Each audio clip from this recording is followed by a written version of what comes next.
Ko David Clendon. Thank you, Mr. Speaker. Ke te mihi nui kia koutou. Mr. Speaker, I'm pleased to take a brief call just to affirm the Greens' support for this bill.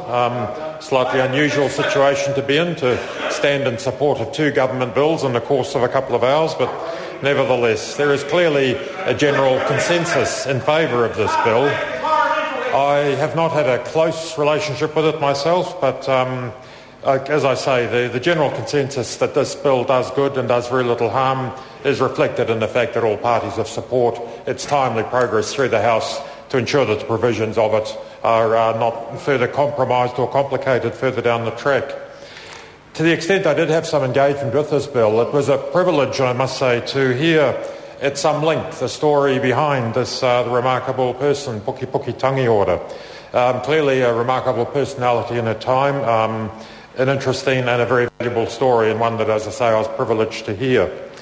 I think Dr. Peter Sharples, in his first reading comments around this bill, made a very valid point that clearly the legislation in the late 30s, early 40s reflected a time, reflected a context where it was considered appropriate for the government to have much more involvement, control over the lives and the quite intimate lives of people, and not least of all of Maori. I think with a more enlightened age we recognise it's only the very brave or the very foolish who would endeavour to involve themselves in the matters of a family not their own, and I think it's a good thing that we are moving tonight to unpick some of that issue. Clearly this has been uncontroversial to the extent that it's had support across the House for some time, but I think we ought not to dismiss the difficulty that the Select Committee has clearly faced. They've had conflicting advice, input from various submitters, and I think the solution, particularly in the business of administering this estate, I think on balance have found a very good solution. The appropriate term, I think, has been found. Clearly any 3-year, 5-year, 6-year, 4-year, it's going to be somewhat arbitrary, but I do give the Select Committee credit in the effect that they've made a decision that I think will serve the needs and the most positive outcome that can be achieved.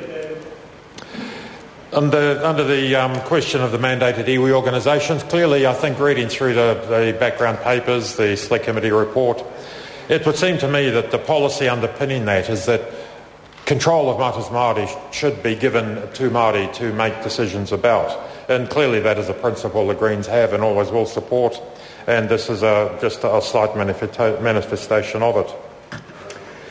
The point's been made that perhaps this bill does not go as far as it might do, that perhaps there are opportunities within it to do more, to achieve more change, and that may well be a valid position.